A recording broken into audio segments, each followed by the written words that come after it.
All right, thank you so much, everyone, for joining us this evening. It's great to have you here for our event on the power of branding, on building and protecting your brand with IP Australia and with LegalVision. And we are going to have a very interesting and engaging discussion tonight all about IP. I want to start by introducing myself. My name's Lainey Bennett. I'm the Head of Content and Events for LegalVision. I'm your MC for this evening, and I'm very fortunate to be joined by two experts in IP. We have Rebecca Jones from LegalVision and Tracey Berger from IP Australia. So perhaps I could ask you each to introduce yourselves, talk a little bit briefly about your roles, and also what is the most common mistake that you encounter that people make when it comes to protecting their brand. Would you like to go first, Tracey? So as Lainey said, my name's Tracey Berger and I'm a hearing officer with IP Australia. So what that means is I'm a bit like a judge. I basically decide cases relating to trademark registrations. So most frequently it would be where one person or business is objecting to the registration of a trademark by another person, but it could also be if an applicant who is trying to register a trademark doesn't agree with the objection that's been raised by an examiner at IP Australia, then I get to consider whatever evidence or arguments they wish to put before me, and I issue a decision. Prior to joining IP Australia, which I did about almost 3 years ago, I was in private practice as a trademark lawyer for about 25 years.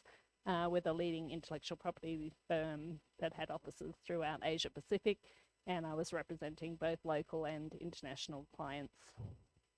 And in terms of the most common mistake, in my role, the most common mistake I see is that people don't spend enough time putting together evidence for me to consider. It's not my job to go fishing around on the internet.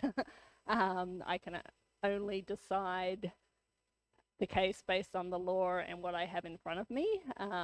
But in terms of IP Australia, generally the most common mistake we see is that people don't check carefully enough before they apply to register a trademark that the trademark is going to go through to registration. So thinking about distinctiveness and whether there's any conflict with a prior trademark on the register.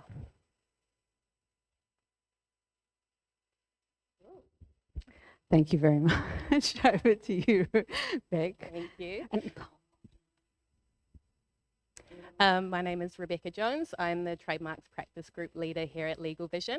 I've been with LegalVision just over 4 years now, and prior to that worked at different law firms in both New Zealand, where I'm from, and in Australia. I have been working in the trademark space for about 17 years now, which I thought was a long time until I heard Tracey's 25 years. I, on a daily basis, assist businesses with clearance searches, filing strategies, preparing and filing trademark applications, both in Australia and internationally. We deal with examination issues, oppositions, consent and coexistence negotiations. So everything from, filing through to registration and beyond. And I would say that the most common mistake I would see is businesses being reactive rather than proactive when it comes to their trademark protection. So, not looking at it until the business has already launched and then perhaps encountering issues and needing to rebrand. I think it's something that's really important to get started early on. So yeah, I'd say that's the most common issue I see. Thank you both very much. That was very helpful. So tonight, we're going to get into the details of what is a trademark, how to ensure your brand is unique so that you can register it, and the process of the trademark registration, and then protecting and enforcing your trademark. And we will open the floor to questions after that. But before we kick off, I just want to do a really quick poll. How many people here have ever registered a trademark before? Okay, a few, a few people. That's great. Thank you. All right. So let's kick off then. So in terms of protecting your trademark, and in fact, what is a trademark? Let's start with that, Tracey. Could you briefly tell us what a trademark is and how it helps you to protect your brand against misuse? Sure. So a trademark is some kind of sign that distinguishes what the goods and services that your business provides from those of its competitors. Normally, the bigger the business, the more trademarks you might have. So, for example, McDonald's is obviously a trademark. The yellow M is a trademark. Each of its products might have a trademark, like Filet-O-Fish. So generally it can be a word, it can be a logo. In some cases it might be something more unusual, like a color, like the Tiffany aqua blue. If you see that on a box or a bag, then you think of Tiffany. It can be a slogan, like Nike's Just Do It. It can be numbers. You see a lot, or a combination of numbers and letters, like cars. People who are into cars know what the different combinations are. It could be a shape, but generally and most commonly it's a word. It's different to a business name registration, or a company name registration, or a domain name registration. But where it gets complicated is that sometimes you can use your business name as a trademark. You don't have to register your trademark, but there's a lot of benefits to doing that. And the main way that a trademark differs from say a business name registration is, firstly, it gives you protection Australia-wide, whereas a business name registration is only state-based. It also gives you legal rights in that you can stop someone else from using or registering the same, not just the same, but also a similar brand. And not just for the goods and services that your business provides, but also similar goods and services. Whereas a business name registration doesn't actually give you any legal rights, and you can register very similar business names. A trademark's also an asset, a business asset, so it has value. So if you ever sell your business and you have a registered trademark, you might find that your business is worth more because there's a monetary value attached to the trademark oftentimes. I think that's the main thing. Thank you. And Beck, we've just heard about the advantages. What are the risks of not actually registering your brand as a trademark? So I would say that one of the main risks, there's two main risks I probably want to talk about. The first one would be without the protection of a registered trademark, you might inadvertently infringe a third-party trademark. So if you go ahead and start using a trademark in the marketplace without getting that protection in place first, you might be on the receiving end of a cease and desist letter and some allegations of trademark infringement. The other thing as well, in terms of the risks of not registering, I would say is it can make enforcement a lot more difficult. So the framework in Australia recognises both unregistered and registered trademarks, but it's much easier to enforce a registered trademark. If you have an unregistered trademark that you're trying to enforce, you would need to rely on the misleading and deceptive conduct provisions under the Australian consumer law or the common law tort of passing off. Each of those comes with quite a high evidentiary burden. You'll need to establish that you have the reputation in the trademark before you're able to take action, whereas a trademark registration is taken at its face value, and if someone is using a similar trademark, that would constitute trademark infringement. So yeah, I'd say enforceability, definitely one of the risks there. Thank you. Can I jump in too? Please. And in terms of enforcing a trademark registration versus an unregistered mark, because of the amount of evidence you have to file, it's obviously a lot cheaper to enforce a registered trademark than an unregistered trademark. Not that it's cheap. Definitely. And on that point as well, if you're trying to rely on evidence to establish your reputation in the marketplace, that might be geographically restricted to the particular area where your business is operating or has that market presence, whereas a trademark registration is at a federal level, so it's a nationwide right. So that's another way that the rights of a registered trademark can be broader. Both very much. So, Tracey, you mentioned before all the different sorts of symbols and colours and numbers and all that sort of thing that could potentially be regarded as your brand and be registered. But if you're looking to ensure that your brand is unique in order to be registered, how can you do that, and what are some of the pitfalls to avoid? So not every trademark is registrable. There's a few criteria that you have to satisfy because you're getting a monopoly in that mark across Australia, and so you can't have a right in a mark that's going to prevent people from operating their business in a normal manner. So you can't have a term that's descriptive. So the requirement is that your trademark is distinctive, or at least capable of distinguishing your goods and services from a competitor.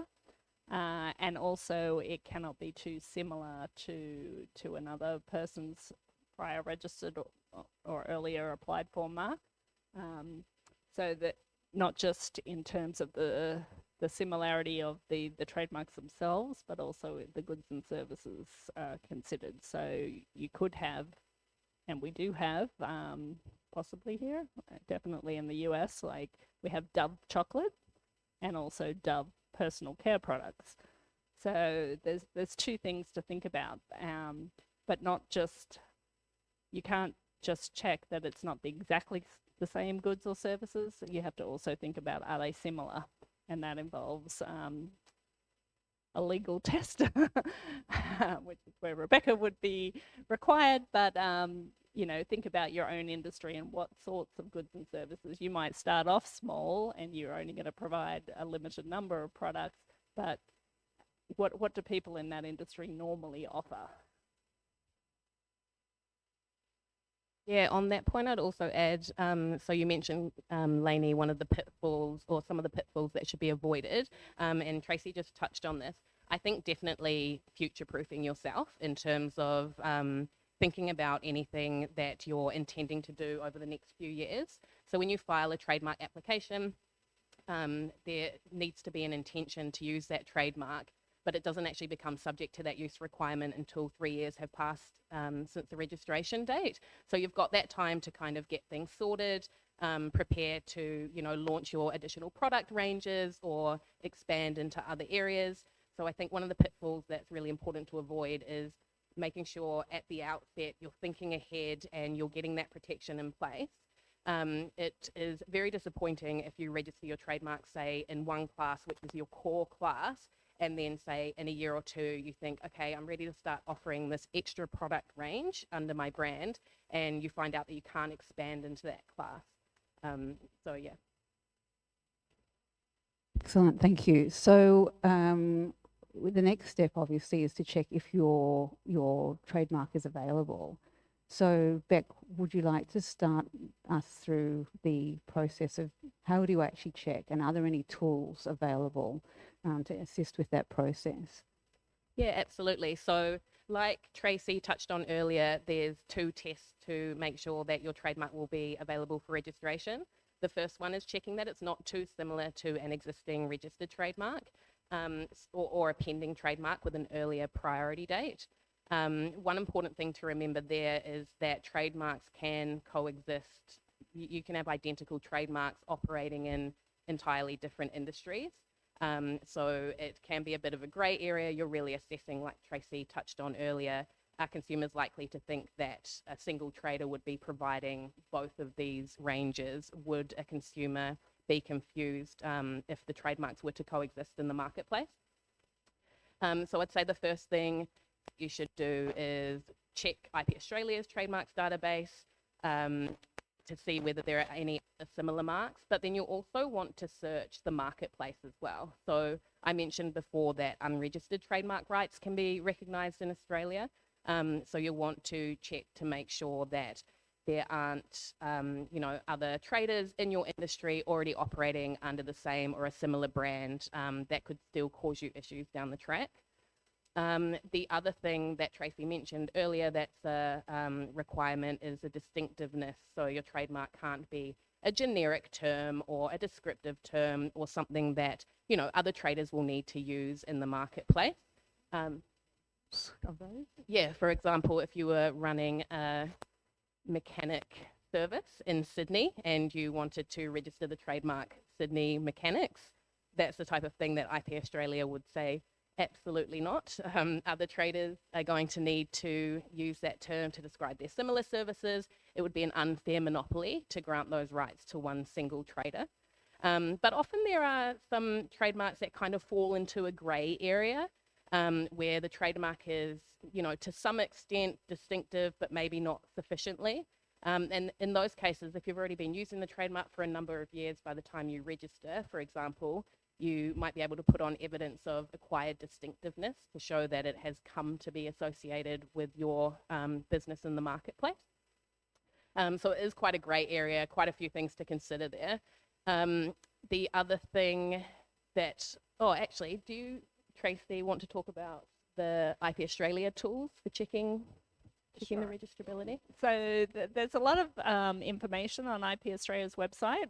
We can't give legal advice, but we can help you as much as possible with the process and the sorts of pitfalls to avoid.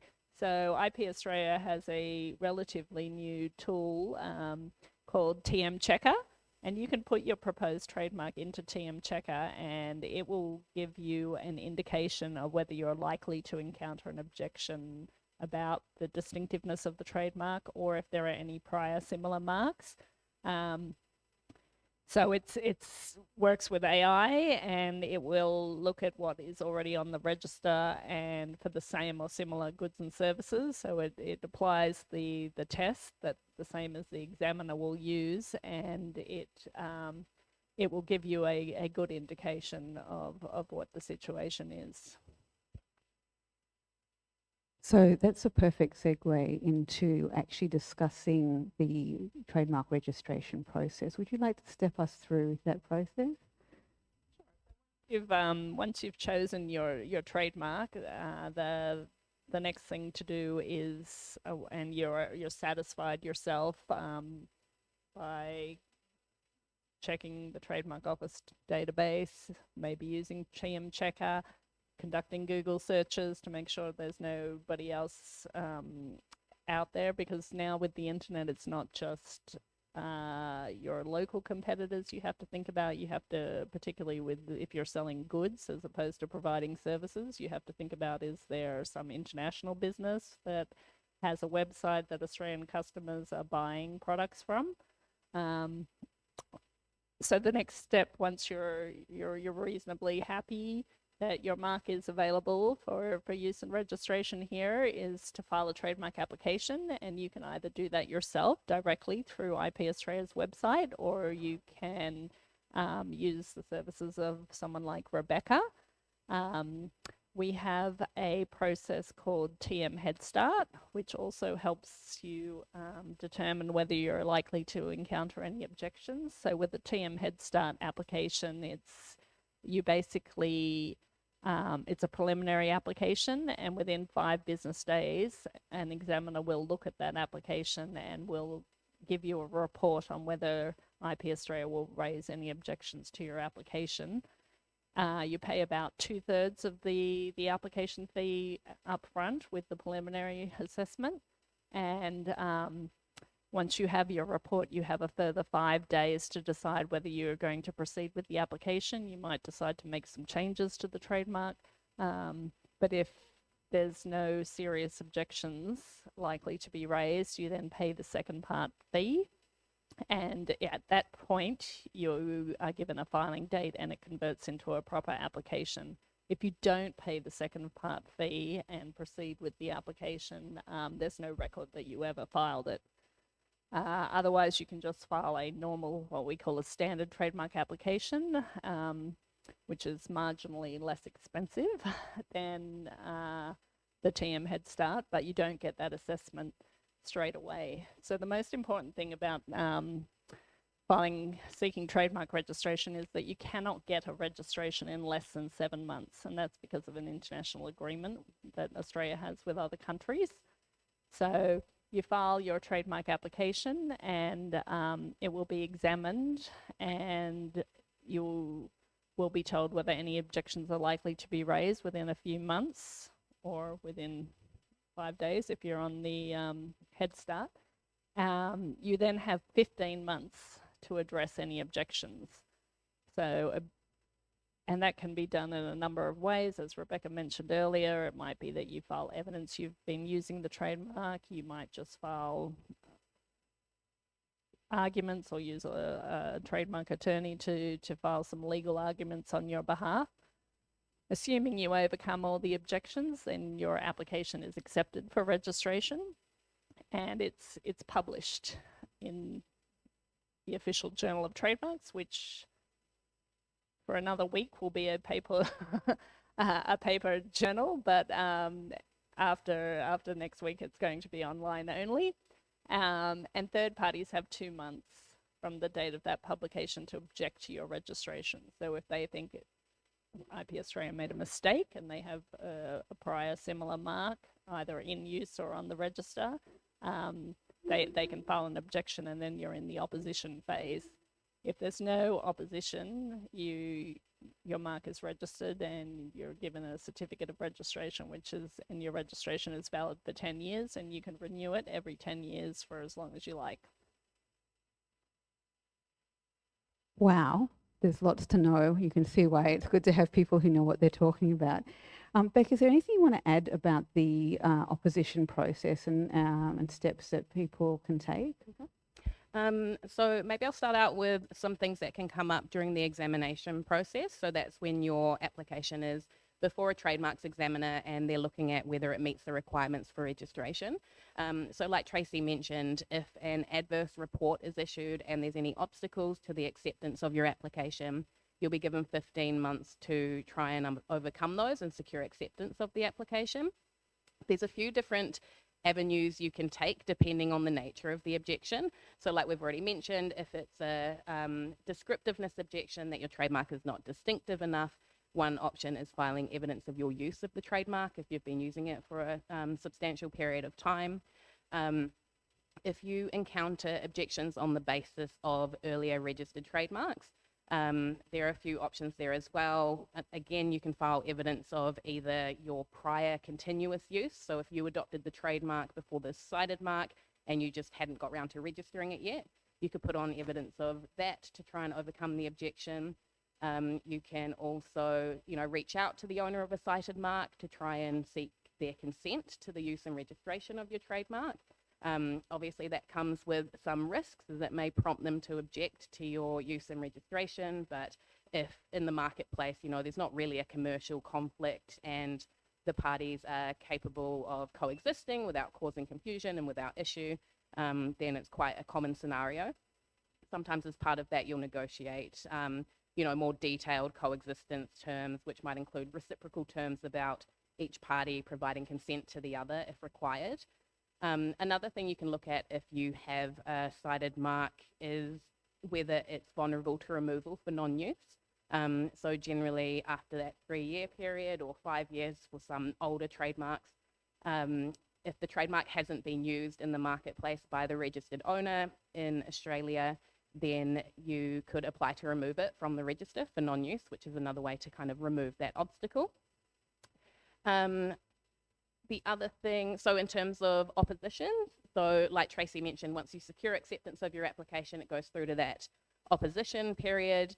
That's when third parties have the opportunity to object. So that first stage is the IP Australia examiner.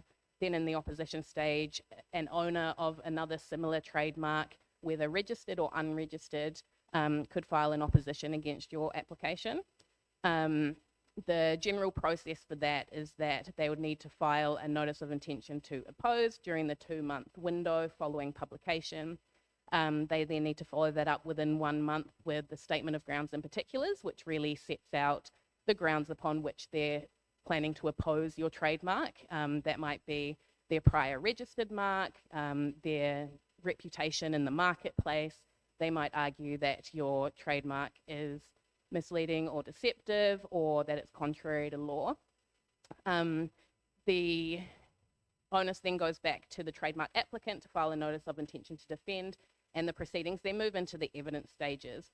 Both parties have the opportunity to put on evidence in the form of a declaration, showing their use of the trademark, trying to establish that they have rights in the trademark, and that the trademark either should, if you're the applicant, should proceed through to registration, or if you're the opponent, you're trying to establish that there's a real risk of consumer confusion happening and that the applied for mark should be rejected. Once you get through the evidence stages, there's the opportunity to file submissions and to be heard by a hearing officer at IP Australia, which is where Tracey comes in. And at the end of the day, there will be a decision on whether the trademark should proceed through to registration, or if it should be rejected, or if it should be partially registered. Okay, so let's assume that we've been successful and our trademark's been registered. Yay! So how do I now protect my trademark from being misused by competitors? And if I do spot somebody infringing upon my trademark, what can I actually do about it, Beck? Yeah, so I would say that the first thing, and a useful tip to be aware of in terms of use of the correct symbols with your trademark. So you can use the TM symbol as soon as you start using a trademark, before you've registered it or before you've even applied to register it. And that essentially puts third parties on notice that you are claiming this is my trademark, and can kind of deter them from adopting a similar trademark. Once your trademark proceeds to registration, you can use the R symbol against your trademark when you're using it in relation to the goods and services that you've registered it for. This is a much stronger deterrent because it's showing people my trademark is registered, and essentially if you make unauthorized use of it, you might be liable to an action for trademark infringement. So that's the first thing I'd say in terms of trying to avoid misuse by competitors. The other thing I would say is that if misuse of your trademark happens, it's really important to take swift action.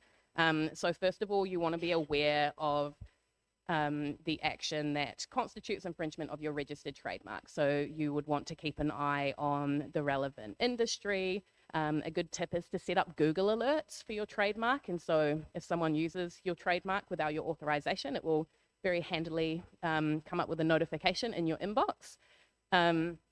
And if you do become aware of any unauthorized use, it's important to take action swiftly.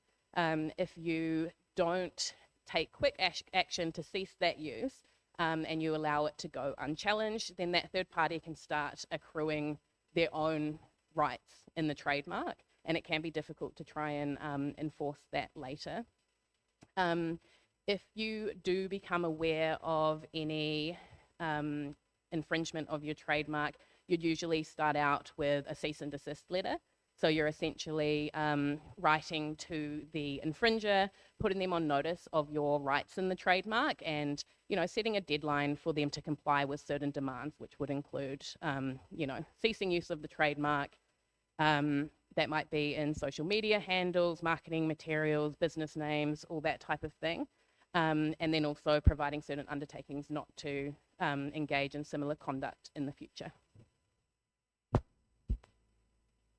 So there you have it, from beginning to end, how to get a unique brand.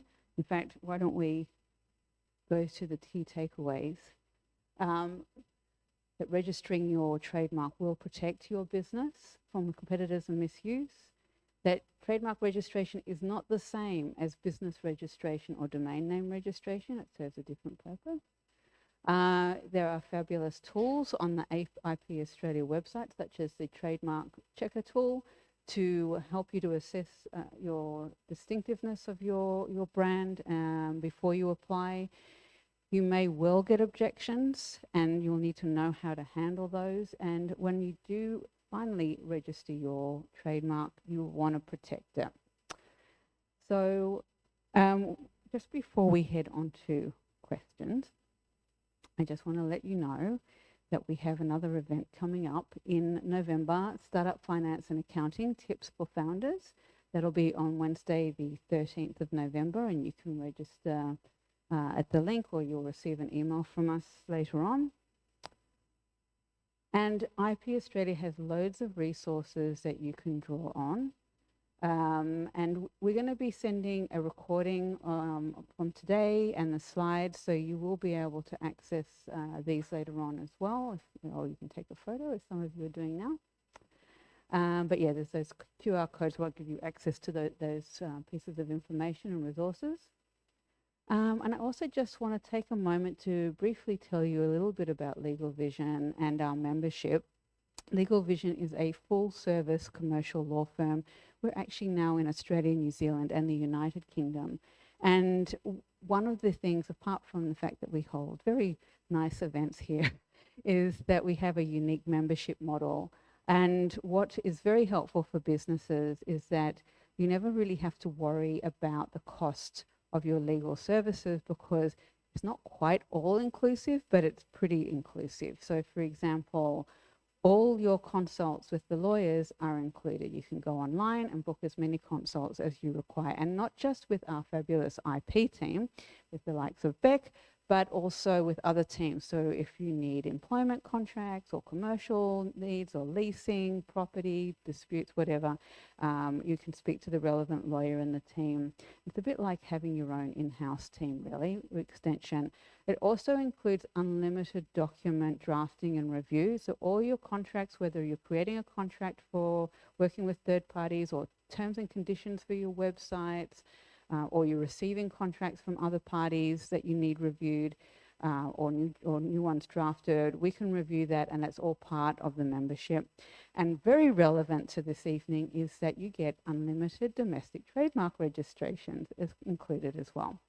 So as a special offer for this evening, you can have a free legal health check, which is just like a high-level audit of your business to identify any risks or gaps, which is very useful, especially for founders, to make sure that you're not missing anything.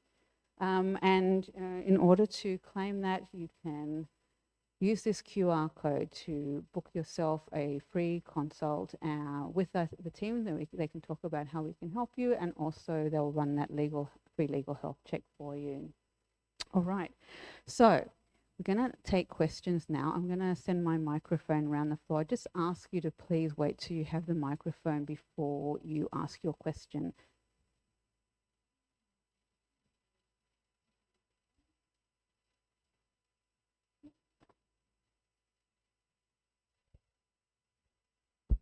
Hello.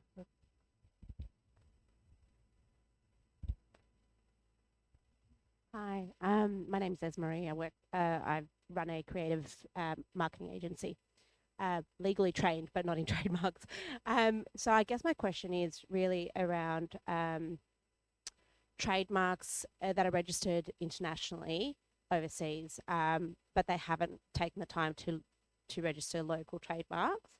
If we were to register, let's say, a word as that's our company name or whatever, and how do we then respond to international businesses or firms who may take issue with our domestic use of a similar name that we've taken time to perhaps register, but they haven't? Yeah, so trademark rights exist on a country-by-country basis generally. There are some instances where a party has such strong international rights that they might use those rights to try and oppose a trademark application. Their international reputation would need to be very, very strong if they don't have the use or registration in Australia to rely on. So I would say if you've done everything right in terms of, registering the trademark, you have that to protect your use and as a defense to trademark infringement. against any third parties, then you've done everything that you can.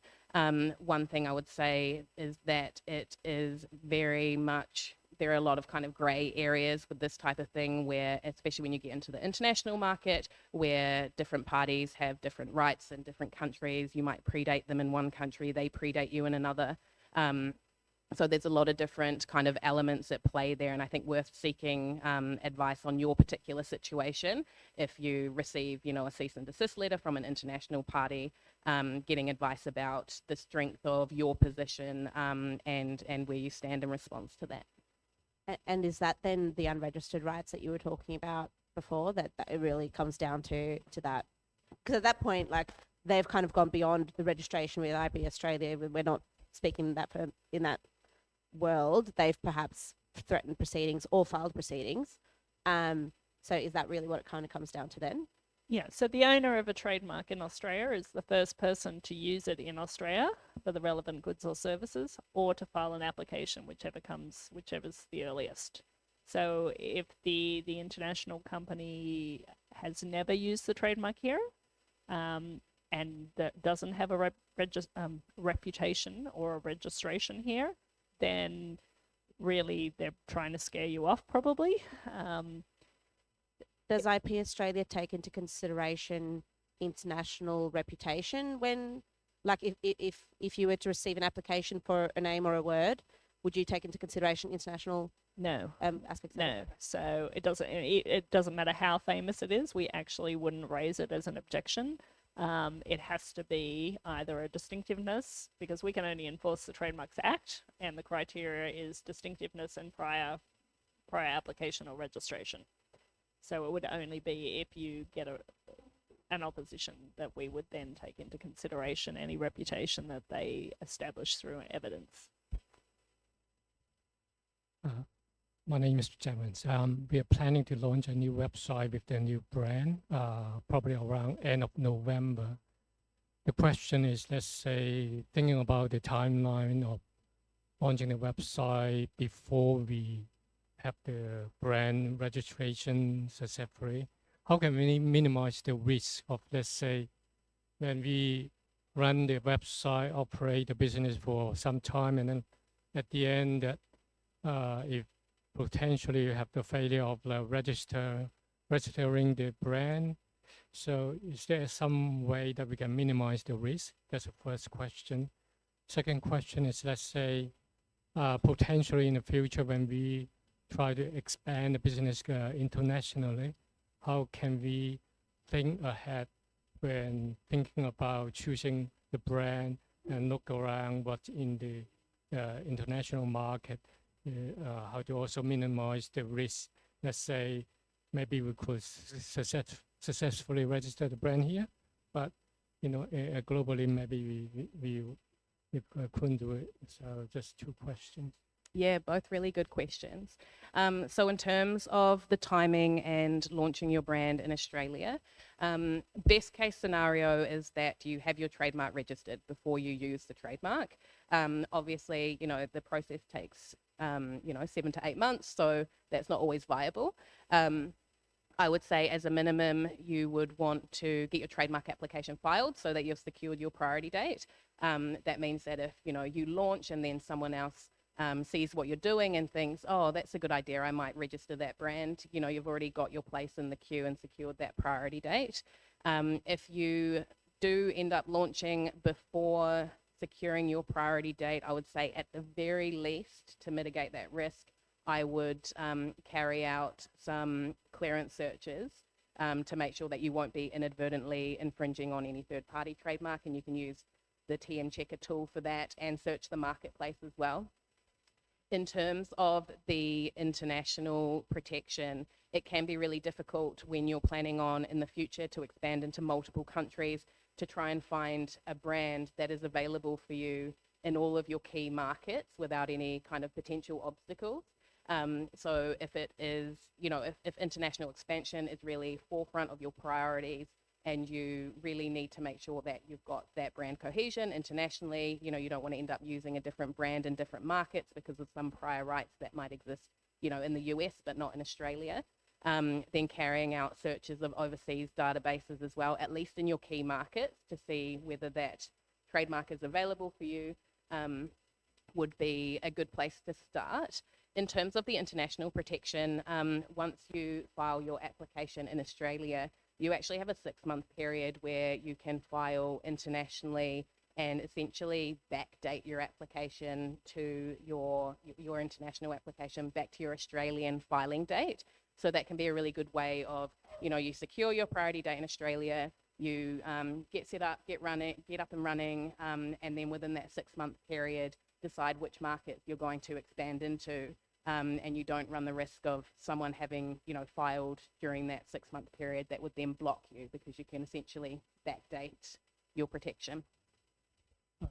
Okay, thinking about looking the international markets, is there a website or platform that we can look up that whether we can potentially expand that brand into the international market? Is that from IP Australia? Yeah, so IP Australia's database is limited to Australian trademark registrations or international trademark registrations that designate Australia, but you can access the World Intellectual Property Organisation, or WIPO. They have a publicly searchable database called the Global Brands Database, so that can be a good place to start. That has records from a lot of the major markets worldwide. You can also access directly quite a few different public databases in the specific countries of interest to you to kind of really drill down in the searching. One other thing I'd mention on the international protection is that particularly in countries that have quite a long delay in terms of examination. For example, in Canada at the moment, it's taking, more than 2 years just to get to that first examination stage. So if you are starting out now and you think, in 2 or 3 years, I'm going to be ready to expand into Canada, I'd strongly recommend getting that application underway ASAP so that you can, have that protection going through the process in time. Otherwise, you'll be launching in Canada without that protection already in place. Another thing to also take into consideration is that some countries, unlike Australia, are first to file countries. So that means, as I mentioned earlier, the owner in Australia of a trademark is the first person to use or to file for registration. In some countries, most relevantly is China. China, it's the first person to file, not the first person to use. So if you don't file in China before you use, very high risk that somebody else is going to file there first. So that's also something to take into consideration. So the best thing to do is sort of map out your plan of how you really hope that the business will go and the countries where you think you'll move into first, and then maybe speak with someone like Rebecca to work out how you can get protection in those countries, or which ones should be prioritized because they're high risk. And work out a budget for so you ultimately end up with the protection you need everywhere that you need it. Any more questions? The gentleman down the back.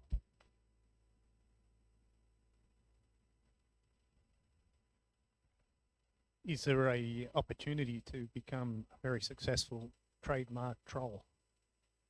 Because it seems to me that the trademark business is growing and it's lucrative, but not everybody can afford it. So there'll be plenty of opportunities of delays to do what happens in the US with normal IP, which is to create very successful and very large companies that essentially pre-patent in advance what companies are doing to try and get them, to force them to pay later or to merge with them. So it seems to me it's an opportunity there in the trademark world as well. It's a good question. In most countries now, there is some, the legislative framework protects against bad faith filings. So if someone has a pattern of conduct where they are, going out and registering brands that don't belong to them, and we see it a lot in China because they follow that first to file rule, there's actually provisions within the Trademarks Act in different countries. I know they're in Australia and in China, and China's making a lot of progress in that respect and trying to address this problem, but there's still a way to go. So there are mechanisms to oppose those types of applications. It's a few $100s if you do the trademark application yourself, and it could be the best few $100s that you ever spend.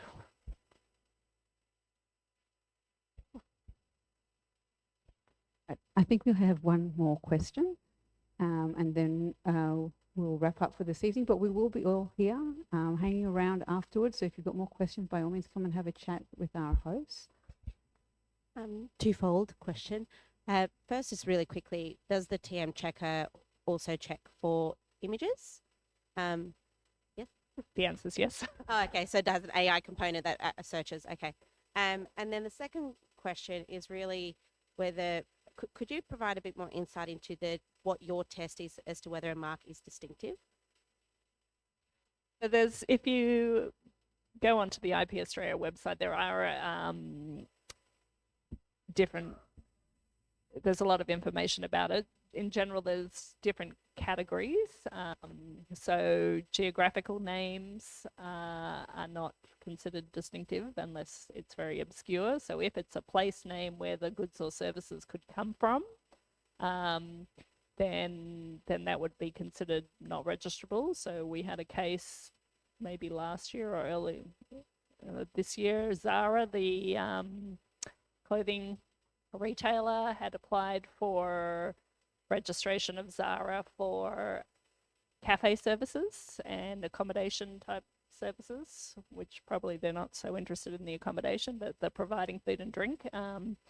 And Zara is actually the name of a town in New South Wales. And people do provide food and drink, have businesses called Zara Coffee Shop or whatever. And the registration was refused at a hearing by one of my colleagues, but it's now on appeal to the federal court. So so it's complicated. Even the big companies get it wrong sometimes. Surnames, very simple, so 1 or 2 letter trademarks. So for example, when Elon Musk changed Twitter to X would not be registrable here until he can establish sufficient use and reputation. It would get an objection at the outset. Common slogans, one-stop shop, things like that. Have I missed anything? Basically anything descriptive or a term that's commonly used in the industry. Personal name. Anything that's kind of like the best t-shirt shop, or a shop that sells t-shirts, and a good way to look at it in terms of the test is really, is this something that other traders lacking improper motive are going to want or need to use in respect of their similar goods or services? All right, so we will be sending around a survey in the next couple of days along with the recording and so forth. We'd love to get your feedback on tonight's event so that we can continue to provide very practical, enjoyable events. And please thank our fabulous host this evening.